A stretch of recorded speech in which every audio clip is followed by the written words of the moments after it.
I've never had to do this for an episode. Here's a warning. If the kids are in the car, this episode is not for you. There's going to be a lot of swearing, and that is because we have the angriest mortgage broker in Canada, Ron Butler, joining us to share his take on Canadian real estate and what can be done to address these challenges. I hope you enjoy. This is the Saskatchewan Real Estate Podcast. Hello and welcome back to the Saskatchewan Real Estate Podcast. I'm your host, Ron Caroni. Saskatchewan Real Estate Podcast, your home for all things Saskatchewan, all things real estate, a really great touch point if you're a first-time buyer or a new investor or just looking for more information on Saskatchewan real estate. Today, we're going to go a little bit more national and talking to one of my absolute favorite real estate personalities in Canada, and it is Ron Butler. Not only do you have a great first name, but I just love your frank, take on real estate, Ron. So, first of all, give us a little introduction of yourself and how you got into the mortgage space. When I was 12, I dreamed of being a mortgage broker. No, that doesn't fucking exist. Man, I'm like a lot of people. You just sort of stumble into it. You meet, you meet somebody who's doing well in it, and they tell you to give it a try. And that's 3 decades ago, so I can barely fucking remember, right? So there's one thing I know, basically, I know sort of more or less fuck all about Saskatchewan, but I will say this: like a lot of people in Canada, my grandparents are from there, right? So my mother was born in Saskatchewan, and it's under a lake now, so that place is gone. They built a dam. It just didn't flood. They built a dam. And my wife's family on her mother's side is all from Saskatchewan. In fact, I think the dad's side's from Saskatchewan. So a lot of Saskatchewan, like a lot of people, right? Like if you go all across Canada, you talk to people, they've got relatives, parents, grandparents from Saskatchewan. It's like, but they all left. Like everybody fucked off. But no, I don't know much about Saskatchewan, but I know quite a bit about the rest of Canada. It's true. I do. Absolutely. Well, what I'd kind of love to get your perspective on is how tough it is to buy a house in Canada right now. And for people who are living in these major centers, kind of getting a perspective of what can be done and where are we going forward? So I'll ask as a broad question, like where is Canadian real estate right now, strengths and weaknesses? Well, the right approach would be that everybody under the age of 35 would move to Saskatchewan. Okay, but you've got some supply problems. I guess you do have some supply issues that are developing too. Look, it's ridiculously expensive if you analyze the major cities in Canada. If we go to major urban areas, like if we take Vancouver, the Fraser Valley, and then we take Calgary and surrounding, and we do Greater Toronto, GTA, throw in southern, because the GTA sort of runs around the corner of a lake and all the way down to the U.S. border, really. But it's all the same. People view it as all the same commute distance, long, but like 2 hours, but people do view it as that. So if you take southwestern Ontario, and then you throw in Montreal, that's about 40%, 43% of between in that range, depending on the day, of all the human beings who live in Canada. So that's a lot. So if you're under the age of 35, you're totally screwed, unless you have parents who have big equity in their house and are happy to gift you down payment and co-sign for you. It's pretty hard. Like it's sort of manageable in Calgary and Montreal. You just stretch. That's running at about between 4.5 and 5.5 times income. The average price of a home in those communities, in those regions. And in Vancouver, it's Fraser Valley, it's somewhere between 9 and 11 times average income is the price of a home. And the GTA, it's between 8 and 10 times average income. So if you look back on the way the world worked up until about 2000, okay, on average, that was from an all-time low in, say, the 70s, the all-time low of about 2.5 times average family income was what the average price of a house was in the GTA. 2.5 times income, and that's right across Canada. Okay, about 2.5 times income. and then it fluctuated up to 3.5 times income for the price of an average home. And now those other numbers I just gave you are realistic. So unless you have massive help, in Vancouver, you need an average family income of $228,000 to afford the average home in the Lower Mainland. And in Toronto, you need $214,000 of family income to purchase. That's assuming a 20% down payment and a big mortgage. You need about $214,000 worth of family income. So none of these numbers make sense for young people, really, unless you come out of university with very useful degrees and get into work right away, and you probably need to be a doctor or something like that, or an electrician, maybe 2 electricians married. They'd be okay, but it's really, really hard. It's really hard without help. Other than moving to Saskatchewan or a part of Ontario or BC that is less populated, where you're not in some of these major urban centers, are there anything structural, in your opinion, that can be done to help address some of these issues with just the price of housing? Yeah, there's lots of structural stuff. If you look at Vancouver and Toronto, particularly Southern Ontario is maybe the worst. In Southern Ontario, the cost of governmental fees, taxes, levies, and all others, when you combine all the governmental costs into the new home price, into a new build, okay, that's an average of about 30% of the price of the home. So, you've got an automatic 30% loaded.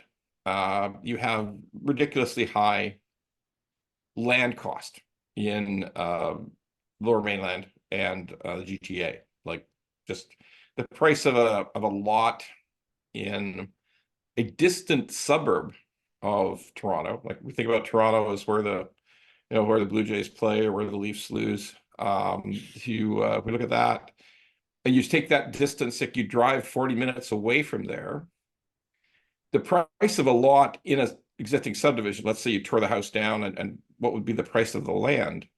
The price of the land 45 minutes away from the center of Toronto is about $1.6 million. So, it's all nonsense. So, we've got ourselves, when I say it's like 11, 10, 9 to 11 times income, like, I'm not kidding. Okay. And Vancouver numbers are worse, by the way, than those. You can look at like ridiculous properties, like beat up ancient properties on 45-foot lots in East Van, and they're $2.5 million for the lot. Like, the house is worthless. So there are real big pricing abnormalities. We got a lot of different government costs loaded into the price of a new home. We've got ridiculously high land costs, and we have stupid governments, right? So we have governments that say, well, we won't let you build anymore outside of a certain lines. We call it green belt. They have similar names in BC. You can't build anything. Like, it's empty. It's not even farmland. Sometimes it's just scrub and rocks, and they make up some bullshit that it's watershed or something, and it's all just garbage. It's just stupidity. So when you've got, if you can imagine, the province of Ontario is bigger landmass than Saskatchewan, right? And it's not like the prairies. There's some places you can't grow shit. It's just not like, there's always the advantage in Regina that if, it takes you a day to lose your dog because you can see it from the house for about a day, right? So that's helpful. But otherwise, you can grow all you want there, right? Or you get, sure, north of Saskatoon thins out a bit, but you've got like usable land. But your usable land is actually good for agriculture in a lot of situations, but ours is not, and yet it's zoned as greenbelt, so you can't build there. So a lot of stupid government policy, way too much government taxation, fees, costs associated with it. And that's because government discovered that provincial and municipal governments decided that real estate was a fantastic cash cow. if we extract money from the people who want to buy a new house, like tons and tons of money, tens of thousands, hundreds of thousands of dollars, we'll extract money from them and we can keep property taxes low on the people who are already living in the houses. And that'll get us reelected because we've got these low property taxes. For instance, Vancouver is one of the most expensive cities in North America. It's way up there. Vancouver's way up there with San Francisco, LA, Manhattan, you name it. Okay. It has the lowest property taxes of any city in North America. They have lower property taxes in Vancouver than they have in Cleveland and Pittsburgh and Buffalo. Okay. So you can see how the subsidies of the tax base have gotten out of hand, and with the end result of a bad situation for young people who want to buy houses.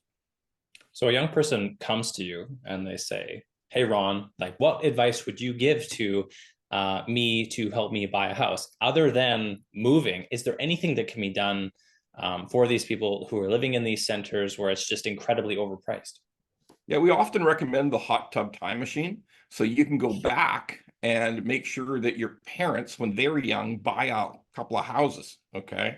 But that's about it. I mean, basically, it's like what the girl said to the sailor, you're fucked. Okay. Like, I mean, you're just fucked. Like there's nothing you can tell anybody who doesn't have parental help.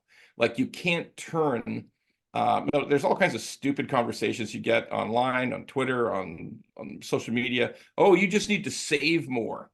Okay. Well, how do you save if you're 28 years old and you have a normal job, like a $70,000 job, and your spouse has a $65,000 job or the same income? So you got a nice income, it's like 140,000. That would be a pretty good situation in Regina or Brandon or, Lethbridge or Red Deer. But the rent's $2,900 a month for a friggin' like 600 square foot 1 bedroom here. Okay. So how are you going to save, right? Like, how are you going to effectively save a lot of money? And you've got to save up 200,000, and maybe you've got some student loans. I don't know. Like it all just becomes kind of impossible because the high price of housing drives up the price of rents, drives up the rental cost. So that makes it harder to save. Like it sounds like sort of cruel and facetious, but like I just don't have an answer. The only answer you can tell people is make more money or get better parents who already own a couple of houses, who've got a ton of equity in their house and can take a line of credit and lend you some of that money. Then you've got to qualify. If you can somehow get your hands on 200,000 and buy $1 million house or $900,000 house, because by the way, that's just a townhouse. That's not a house. Okay. So you buy yourself a townhouse and your payments on 900 grand, or do you qualify? Stress test is 2%. Let's say the rate's 5. You're going to qualify at 7 for an $800,000 mortgage. You probably got a car loan or something, right? So, how does that all work on 140? It works at 214, but it doesn't work at 140. So that's what we're up against here. It really kind of goes back to that original. Maybe you move to a part of the country that you don't necessarily want to live. Maybe you do have to put up with minus 30 in Saskatchewan. And I'd love your take. Have you seen a lot more business popping up in places like Alberta, where you do kind of catch that mix of having some big cities like Edmonton and Calgary, you have Banff and Jasper, and maybe people start to look outside of the centers of Toronto and Vancouver to make their way? Well, Alberta in 2023 had the highest population increase since 19 as a percentage, 4.8% population increase in Alberta in 2023. That's the highest increase since 1911. So, I mean, on a percentage basis. Okay. So yeah, that people are, they ran the advertising campaign, Alberta's Calling, and people said, yeah, I'm coming. So yes, absolutely. That's happening. And so do you foresee that a similar thing could happen in Saskatchewan, that people start to look at MLSs in different cities and saying, holy man, like I could afford a house, I could afford vacation, I could live in a place like this and have a much higher quality of life? Not really. You know, you got to have hockey teams. You got to have, you know, like you got to have, you know, these are young people. They want when they want to go when you're in your 30s, you want to go to some place where there's like at least a quality S&M club, right? Or a swingers club. Okay. Like I'm kidding, but you sort of get the idea. You know, they're coming from the GTA. So, you know, they have expectations of certain kinds of facilities in the city. And like I say, I guess I'm beating up on Saskatchewan a little bit, okay? But there's a reason they went to Calgary and Edmonton, because you've got, particularly Calgary, okay? Because you do have you got stuff going on there. You know, you got a pretty vibrant restaurant scene, club scene. You got some sports teams, amateur and professional. You got a hockey team. So you got something that looks a bit more like the GTA. It's not the GTA, it's not Vancouver, but it looks more like it. Okay. But you know, I think that the difficulty with Saskatchewan and with Manitoba is there just isn't quite the level of city sophistication there yet. I think that's just a fair statement. So By the way, I lived in Edmonton and Calgary for almost 10 years in both cities, like 5 and 5. So I know I know what they're like. So you don't know this, but Mayor of Saskatoon, Charlie Clark, is stepping down on the next election. Let's say that we get, you know, Ron Butler on the ticket. We move him out to Saskatchewan against his will. What are you doing to modernize some of these cities to say, yeah, I would move to a Saskatoon if it looked like this? And what are some of those things that you would give advice to political leaders or local folks to say, yeah, this would attract young people to come move to your city? You know, it's hard, right? It's hard. It's because it's a lot, you know. It's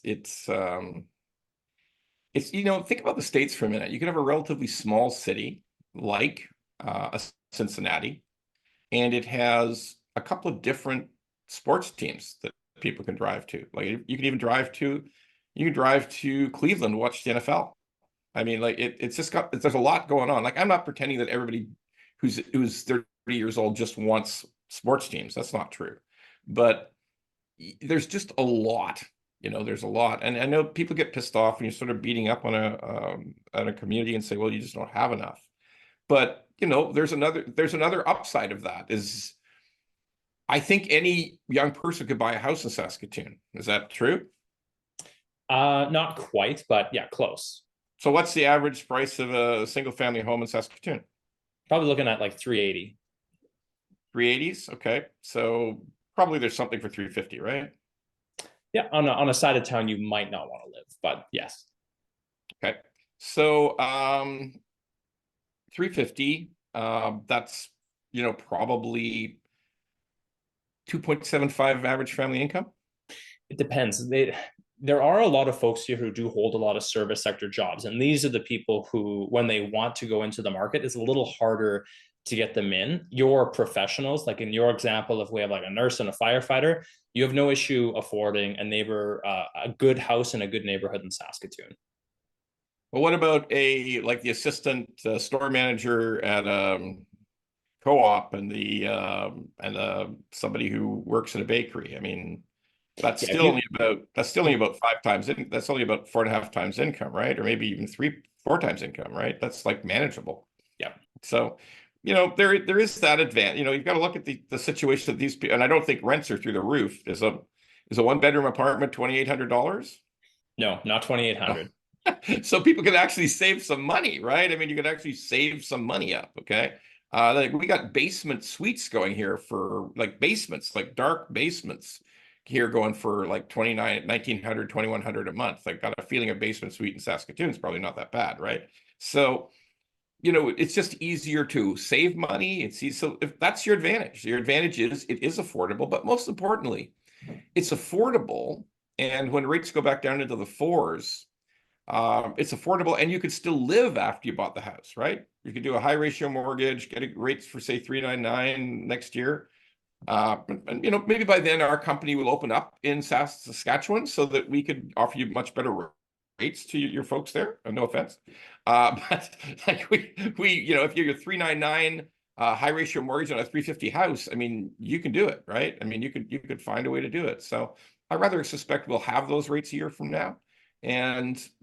But that's the opportunity. The opportunity is to live a reasonable life, to have a home and a backyard and be able to make the payments. And it's a single family home and you can raise your family there and kids can go to the same school system for their whole lives, which here, if you're 30 years old in GTA is just a mind-numbingly hard thing to even dream of, unless your parents give you 600 grand.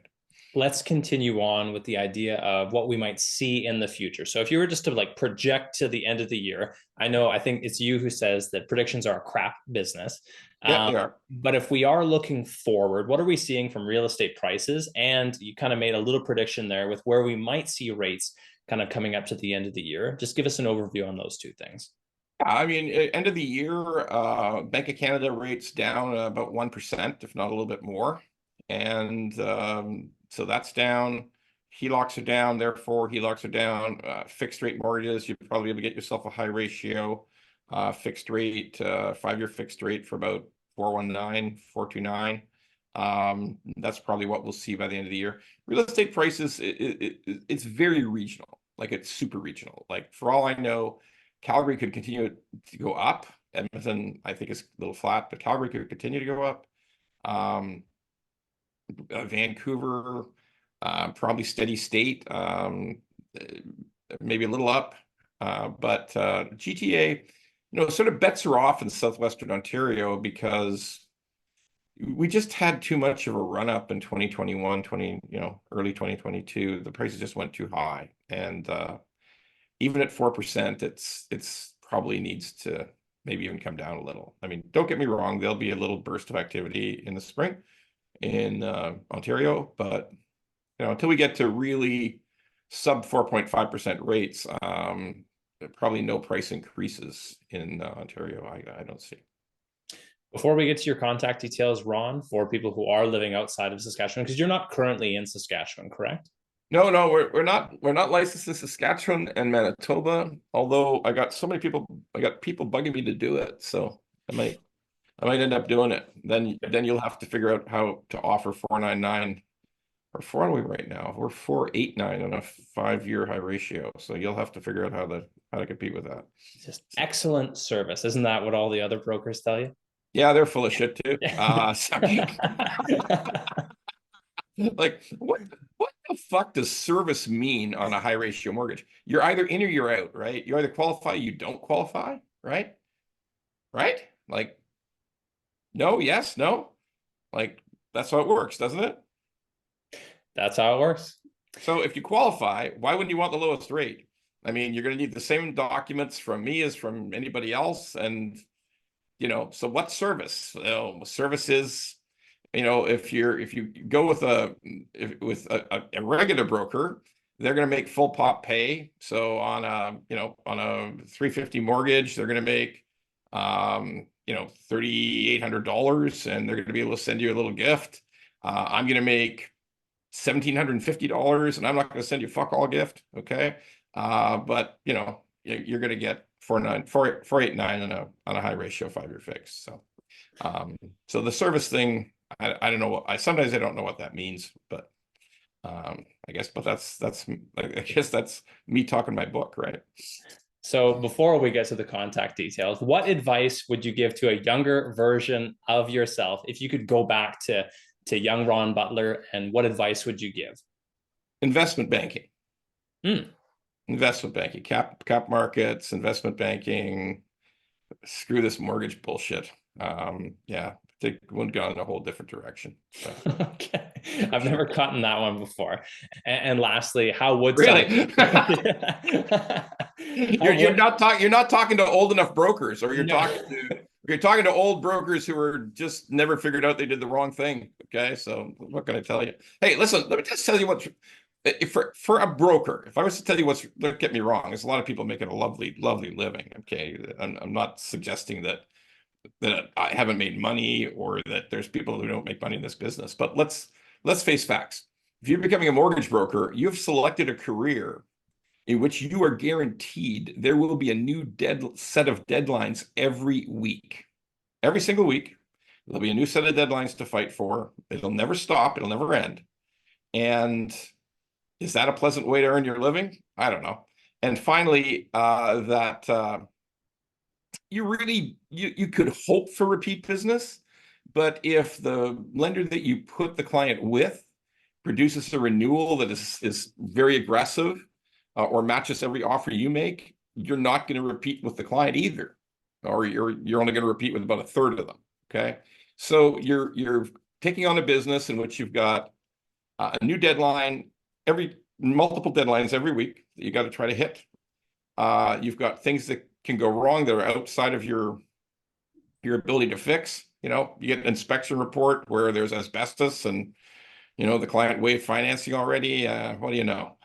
So lots of things can go wrong, and you're probably not going to be able to retain every client that you acquired. So on a long-term basis. So if a smart business person would question that model for sure. Investment banking then. Cap markets, investment banking. I'm just not that interested in learning how to code or something. I don't want to do that. So you go back in time. If you're going back to when I was a young person, I'm going back to the 1970s, right? So yeah, investment banking would have been the thing to do for sure. Okay. Or if there's a young person today, I guess I tell them to become a social media influencer, or try to get in great shape and go to the gym every day and get on OnlyFans. That's another option, right? Okay. Well, no OnlyFans for me. I'll stick with brokering for now. But I don't know. You're a good looking man. You could give it a shot. Thanks, Ron. I appreciate that. I wouldn't count on your subscription, but I appreciate the compliment. If someone wants to follow you, get a hold of you, just give us the places where they can find Angry Mortgage, Ron Butler. Well, you just go to Angry Mortgage on YouTube, or go to Ron Mortgage Guy on probably all the other social media things, or just Google butlermortgage.ca, or just Google Butler Mortgage. It'll come up. Awesome. We come up across Canada. Okay. Ron, thank you so much for your time. And I'd also just like to personally thank you for just telling it as it is. I really appreciate your type of personality. I love people who just kind of lay it out. So thank you for putting out the awesome, entertaining content and making mortgages interesting, which I think in itself is kind of a tough thing, but you do it beautifully. And it ain't easy, you're right. That's true. Well, thanks for having me. I appreciate it.